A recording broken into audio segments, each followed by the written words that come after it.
Today's Vishnu Sahasranaama study. Let us start with a dhyana sloka about the boy Krishna.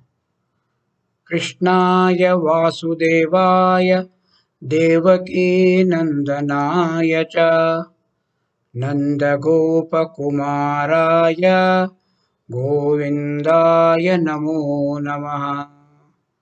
Salutations to Sri Krishna, who is the son of Devaki and Vasudeva.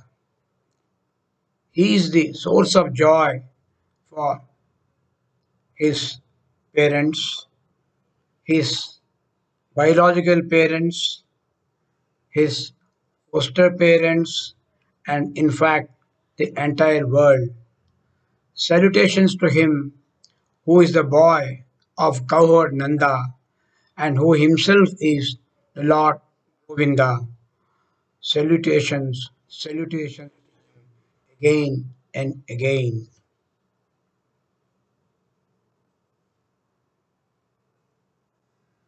Today we are studying verse 18 of Sri Vishnu Sahasranaama.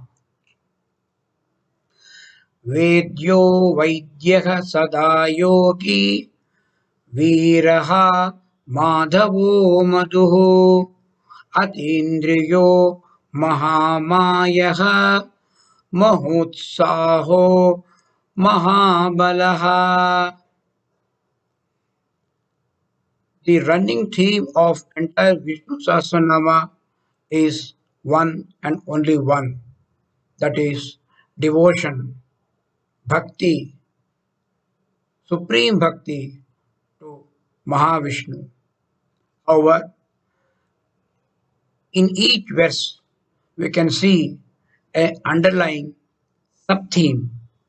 Like, for instance, in this verse, the underlying theme appears to be knowledge, the gnana, the knowledge, the knower, gnana, gneya, gnanagamya, as Mahavishnu is described in Bhagavad Gita.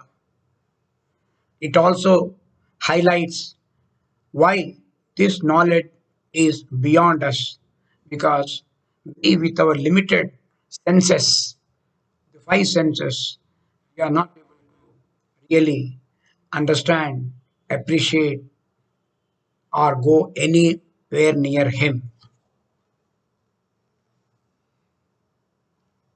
Now, the same verse, Vedyo Vaidyah Sada Yogi Viraha Madhavo Madhuhu Atindriyo Mahamayaha Mahotsaho Mahabalaha. Focusing on individual names in this verse, which are 10 in number. वेद्यः वैद्यः सदा योगी वीरः माधवः मधुः अतीन्द्रियः महामायः महोत्साहः महाबलः. नामावली. ॐ वेद्याय नमः. ॐ वैद्याय नमः. ॐ सदा योगिने नमः. ॐ वीरग्ने नमः. ॐ माधवाय नमः. ॐ माधवे नमः. ॐ अतीन्द्रियाय नमः. ॐ महामायाय नमः. ॐ महोत्साहाय नमः. ॐ महाबलाय नमः.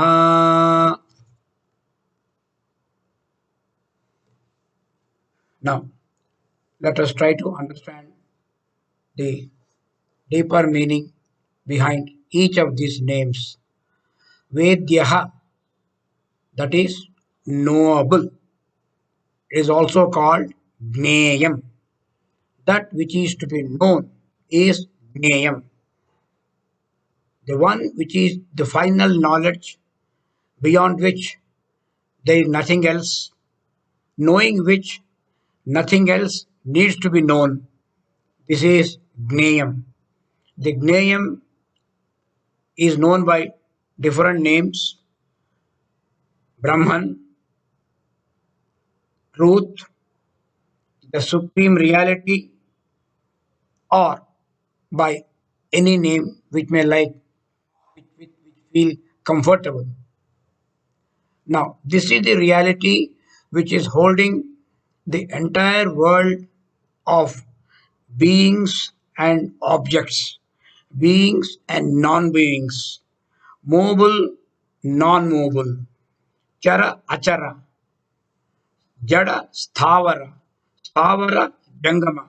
Everything is held together in an inescapable embrace of love, all encompassing love. Now, how do we arrive at this truth? We have to observe the nature and behavior of the things and beings around us. First, we reject the gross, pula. Then we also reject the subtle realm, cover, what is called sukshma.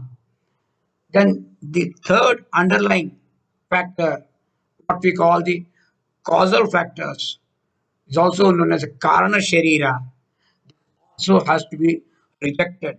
That is by process of elimination. Not this, not this. I am not the body. I am not the mind. I am not the intellect. I am not even the vasanas. Then what am I? What is left is that is true I, a capital I. That is the self. That is the ultimate reality. It is the final goal, knowing which nothing else is required to be known. This is what Lord Krishna enunciates loudly in verse 13, chapter 13. ज्ञेयं यत्तत् प्रवक्ष्यामि यज्ञात्वा amrutam ashnute. I will declare that it has to be known, which having known, one enjoys immortality. That is, there is nothing else to be known.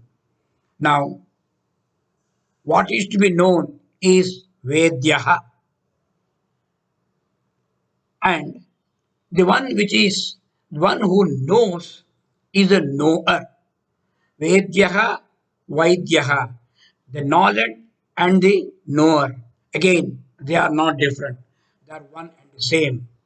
Vedyaha, knower. The one supreme knower. The one supreme doctor, Bhishak, who can give relief, who can give medicine, Bheshajam. One who can give this is same supreme Paramatma, the knower of Vedya. The knower is Vaidya of all that is to be known. A person who knows everything, he is ever content. He is fully satisfied. He has no other requirements. He is always in a perpetual yoga. He is called Sada Yogi, which is the next name. As we can appreciate, each name is linked to the next name. They are not disjointed names. Sada Yogi. Sada Yogi is a person who is beyond confusion and delusion. A person who he does not identify himself with falsely with his gross, subtle, or even a Karana Sharira. He understands, he at least is trying to seek his true identity with the eternal self, which is the Supreme Paramatma. So this itself is yoga. Yoga is to join the Atma with the Paramatma. That is yoga. Now a Sada Yogi is always ready to protect the virtuous. And to protect the virtuous, one has to vanquish, destroy, defeat, subdue the evildoers. That is what the Supreme does. He is called Viraha, slayer of the vile people. This is what Krishna again says. A person who is full of asuri qualities. This is Daivasura Sampat Vibhava Yoga, chapter 16. In verse 19 says, Tan aham dvishatah kruran samsareshu naradhaman kshipami ajasram ashubhan asurishvesha yonishu asurishu eva yonishu. Because these are persons who are beyond redemption, extreme. These cruel haters, the worst of men, Nara Adhama, Naradhama, very strong word Krishna is using here. I hurl them again and again, these evildoers, only into Asuri Yoni, that is demoniac wombs in the world, by destroying the evildoers and the evil tendencies. It is not the evildoers alone, it is the evil tendency in all of us. All of us have these tendencies hidden us. What are they? Raga, Dvesha, Moha, Mata, Matsarya, Ahankara, Mamakara. These are the negative tendencies. Also, the Lord helps us to destroy. By destroying this, He gives us the wisdom, He gives us prosperity. And the one who gives wisdom and prosperity is called Madhava. Madhava, which is the next name. Madhava is a name which has already appeared as a 72nd name in the Vishnu Sahasranaama. There it was interpreted, the traditional interpretation, Madhava, Lord of Lakshmi. Ma stands for goddess Lakshmi, Mother Lakshmi. Ma also in Sanskrit means knowledge, Vidya. So Madhava can also mean Lord of all knowledge. So he is the one who helps us by introspecting and meditation, by meditating on the Supreme. He is called Madhava. Now, to become conscious of the existing of a thing is called knowledge of the thing. But what about the Supreme? If we are aware, if we are aware of the existence of the Supreme Being within us, we are trying to reach that level. Madhava. Harivamsha beautifully describes same this meaning of Madhava. O Hari, you are the Lord of knowledge. You are Dhava of Ma. You are the Lord of knowledge. You are called Madhava, the master of Ma. Now, the giver of wisdom and wealth himself is personification of this Ananda, Paramananda, which is called Madhu. Again, Madhu has a number of meanings. The common meaning is nectar. Similarly, the bliss which the Paramatma can give us is like Amrita, is like nectar. So the bliss we get is like a nectarian bliss, Madhu. So the Paramatma is also known as Madhava. He is also known as Madhu. Madhumasa, what we call, is a very, very pleasant time. Spring, a season of flowers, when nature is smiling everywhere. Bees, honeybees, they are hovering from plant to plant, bird to bird, and they bring joy for human beings also. And this particular period, this particular season of the year is considered very, very auspicious, very, very pleasant and convenient, ideal for prayers and meditation. The all pervasive supreme we have these above names are describing. Why we are not able to understand? Why we are not able to appreciate Why we are not trying to reach him? Because he is beyond our senses. Ati indriyaha. Atindriyaha. Now, Atindriyaha, which is the next name, literally means transcending all senses. He is the one who was beyond the five sense organs. Atindriya also means he is other than the sense organs and their functions. So he is not the body, but he enables the body. He is not the mind. He enables the mind to think. He is not the intellect. He enables the intellect to think, the mind to feel, the body to act, body to feel. This is what it does. He is only enabling entity. He is something beyond this. He is the we are not able to understand, appreciate because we can say, I cannot see him, I cannot hear him. How will you hear him? He is the one who is enabling me to see.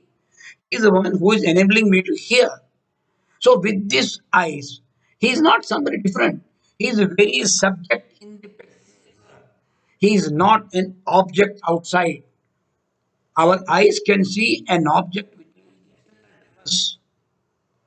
Our mind can feel about something which is not the mind itself. Our intellect can perhaps think, contemplate about something which is other than the intellect. But the one who is enabling the intellect to think and perceive is the supreme. So it cannot be done like this. The source of all life is Mahavishnu. He is soundless, untouched, formless, immutable. So he is without taste, he is eternal, he is smellless. Kathopanishad. Atindriyaha, one who is beyond the reach of our senses. Why so? Because of his power, great power of illusion or wheeling, which is called Mahamayaha. He is a great juggler. What we see around is his divine play. He is untouched by the actions which are happening here. Every action it takes place is only because of his grace. But he is not part of the action. He is untouched by the action.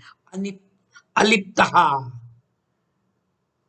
Now, as a beautiful example which is given, with which we can try to understand, is about the sun.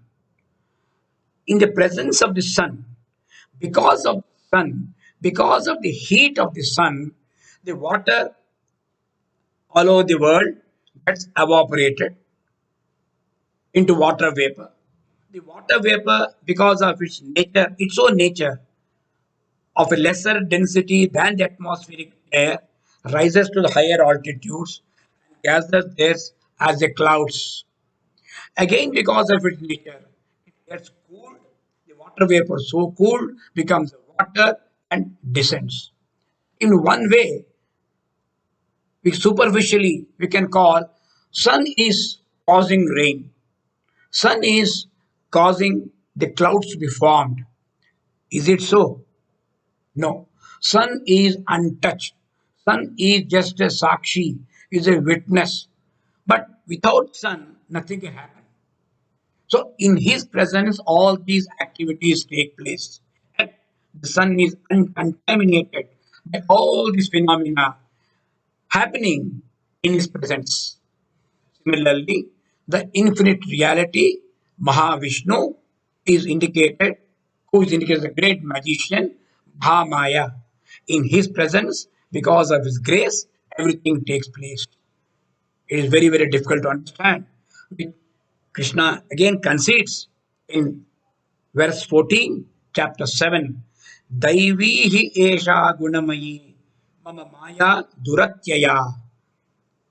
My Maya is very, very difficult to cross over. Very difficult, not impossible.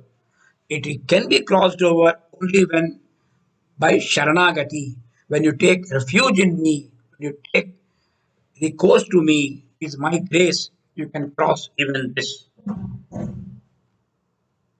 And now the Supreme Being is not part of the action, but he is not inactive. He is ever enthusiastic about discharging the three cosmic functions: creation, sustenance, and dissolution. This cycle continuously takes place. This is done only by the Supreme. He is having tremendous enthusiasm, energy in doing this. He is a dynamic accomplisher. The wonderful world will neither would have been created nor can it be sustained without the endless enthusiasm of the Supreme Being. So we call him the sleepless agitator. He is Mahotsaha, Maha Utsaha, great enthusiasm. He is not only very enthusiastic, but to do this job, he has to be very, very powerful. He's called, that's why he's called Mahabalaha, stronger than the strong. Bala is strong, Mahabala. Actually, we'll find these two names and the four following names appearing in the next verse. Six of them, all of them are prefixed with Maha, indicating the superlative status. All together, they are called the Bhaga, or a person who is having all these six noble qualities, great qualities, is called Bhagavan. About this, we'll go a bit more in detail in the next verse. Now, this concluding name in this particular verse is Mahabalaha, stronger than the strong, one who has supreme strength. He is omnipotent, the source of all strength that we see in each individual organism in life. We are not able to see strength. See the strength of the living organisms. The, the you can see the strength, power, and inanimate objects. You can see the strength of the wind. You can see the strength and power of the sea. You can see the deadly power in case of like a tsunami. Where does this power come from? It comes from the same supreme being altogether. But the difference between the power of an ordinary human being and the power of the Paramatma is Kama Raga Vivarjitam. There is no desire, there is no attachment, devoid of desire and attachment. And the strength of the strong, the strength of Krishna, the strength of Arjuna, not the strength of Duryodhana, not the strength of Karna, the strength of Rama, not the strength of Ravana. So, this is the difference between the other persons and the Supreme Being. The great Balavatam Chaham, Balam Balavatam Cha Aham, Kama Raga Vivarjitam. Verse 11, chapter 7. I am the strength of the strong, devoid, but devoid of desire and attachment. The great illusionist Mahamayaha, who is very, very enthusiastic, Mahotsaha, very powerful, Mahabalaha. Obviously, he is also the one with supreme intellect, Mahabuddhi. Mahabuddhi is the name with which the next verse commences. So we can take a break here. Hari Om Tat Sat. Om Shanti Shanti Shanti.